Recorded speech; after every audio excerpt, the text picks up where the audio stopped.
हाँ बेटे देखो, subject history topic conclusion of French revolution, यानी अंजाम क्या था, इसका एंड कैसे हुआ। क्लास 9 कंक्लूजन, ये रिजल्ट क्या इसका आया। फ्रेंच रेवोल्यूशन जब आए तो दुनिया को क्या मिला, फ्रांस को क्या मिला, ये हमने आज देखना है। French revolution began in 1789 with the aim to end the monarchy rule and create a society based on equality, liberty and fraternity. यानी जब फ्रेंच रेवोल्यूशन शुरू हुआ, इसका मकसद क्या था, लड़ाई नहीं थी, झगड़ा नहीं था, बल्कि इसका ये मकसद था कि हम एंड करेंगे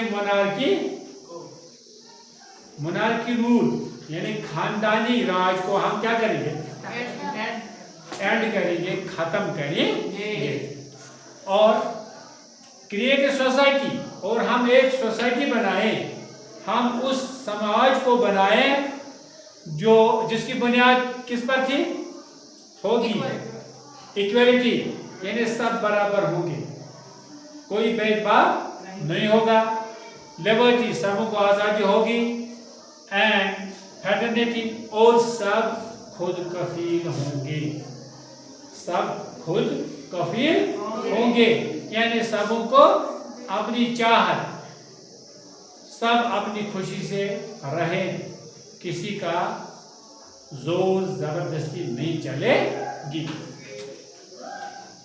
दूसरा point, over 10 years France pass through different stages, तकरीबन 10 साल हो गए इसको, फ्रांस मुख्तलिफ स्टेजों से गुजरा, फ्रांस के मुख्तलिफ दौर आए। एक स्टेज आया द नेशनल असेंबली बनी, दूसरा आया रेन ऑफ टेरर, तीसरा आया directory, and finally the rise of Napoleon Bonaparte.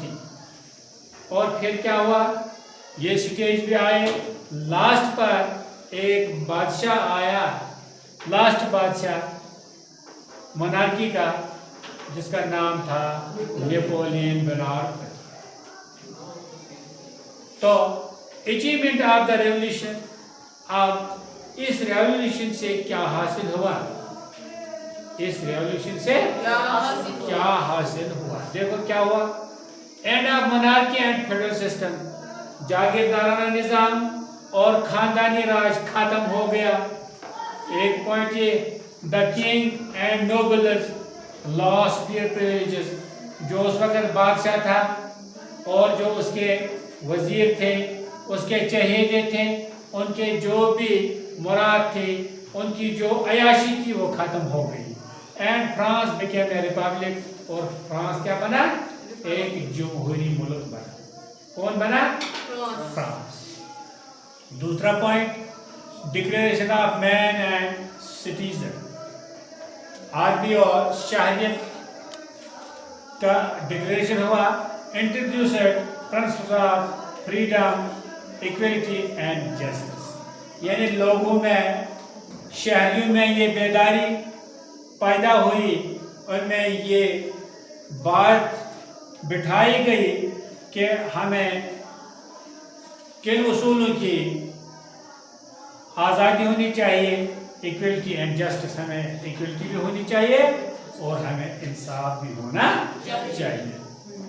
तीसरा, इक्वलिटी बिफोर लॉ, बराबरी कानून के सामने, ये नहीं अमीर को एक कानून होता था और गरीब को एक कानून, दूसरा कानून होता है। सख्त कानून किस पर लागू किए जाते थे, गरीब पर, और रियायत किनको मिलती थी, अमीरों को। End of special rights and clergy and nobility, पहले जो स्पेशल राइट्स थी, 2 क्लासों के जो लोग अयाशी करते थे उनकी वो अयाशी खत्म कर दी गई। All citizens became equal in law, और तमाम लोग कानून के सामने बराबर हैं। सेक्युलर स्टेट, अब फ्रांस को उन्होंने सेक्युलर स्टेट बना दिया। क्या?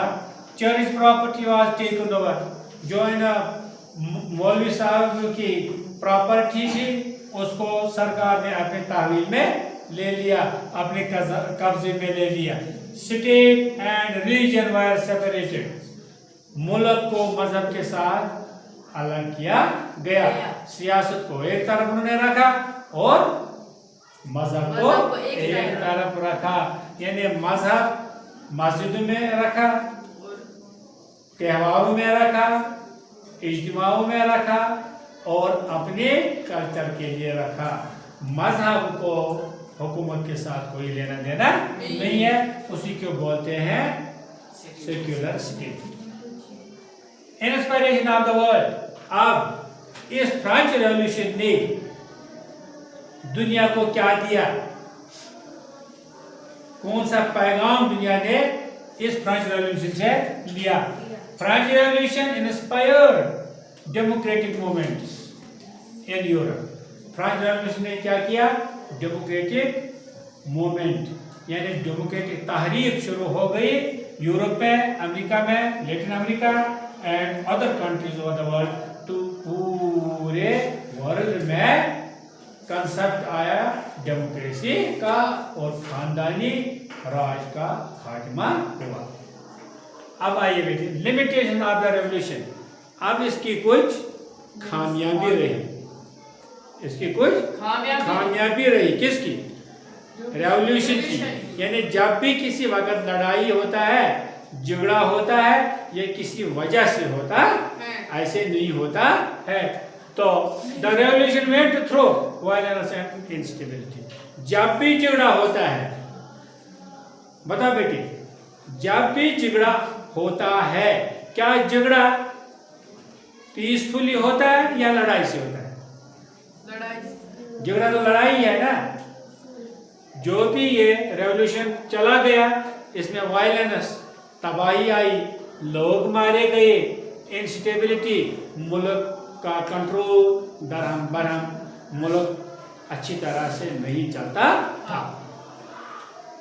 Women's demands were largely ignored.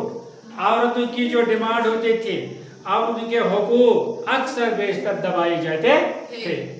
They could not vote, और इतना ही नहीं, उनको वोट देने का भी राइट नहीं था, उनको वोट देने का भी हक नहीं था। Finally Napoleon Bonaparte took over in 1799। Lastly आखिर पर नेपोलियन बोनापार्ट ने हुकूमत अपने हाथ में ले ली। कब? 1799 विच एंड द रिपब्लिकन एक्सपेरिमेंट्स, जिसने जमहूरी तर्ज को फिर खत्म किया। उसने फिर जमहूरी तर्ज को खत्म किया। फाइनल कंक्लूजन क्या आया इसका? देखो, the French revolution was the turning point in the world history. जब इनकलाबी फ्रांस आया, फ्रेंच रेवोल्यूशन आया, ये दुनिया को बदलने का एक जरिया बना। ये दुनिया को बदलने का एक जरिया बना, नमूना बना, सामान बना, पॉइंट बना कि लोगों ने फ्रांस की तरफ देखा कि वहाँ कौन सी तब्दीली आई और पूरे वर्ल्ड में ये एक आइडिया बन गया, आइडियल बन गया। It ended the old system of monarchy and feudal privileges. इसने क्या किया? मोनार्की सिस्टम को खत्म किया और जो जागीरदाराना मुराद थे लोगों को, उनको खत्म किया गया। तीसरा point, it give world modern ideas of democracy, nationalism, secularism and human rights. इसने पूरे नए इस मॉडर्न दुनिया को क्या दिया? आइडिया डेमोक्रेसी का, नेशनलिज्म का, सेक्युलरिज्म का एंड ह्यूमन राइट्स। इंसानी हुकूकों का उसने एक कंसेप्ट दे दिया। किसने? फ्रेंच रेवोल्यूशन ने। डिस्पाइट वेरियस चैलेंजेस, इसके अलावा भी बहुत सारे चैलेंजेस थे, बहुत सारे चैलेंजेस थे। इट इंस्पायर पीपल एवरीवेयर, इसने लोगों को जगाया, लोग अब होशियार हो गए, लोग अब नींद से बेदार होने लगे। Everywhere to fight for freedom, हर एक ने आज़ादी की आवाज उठाई। इक्वलिटी एंड जस्टिस, बराबरी और इंसाफ की आवाज उठाई। ये था कंक्लूजन किसका बेटा? Revolution of France. यहाँ रेवोल्यूशन ऑफ फ्रांस का ये कंक्लूजन था। मुझे उम्मीद है कि आपको ये टॉपिक शायद समझ आया होगा। अगर मेरा वीडियो आपको पसंद आता है लाइक भी करना, सब्सक्राइब भी करना और शेयर भी करना। खुदा हाफिज।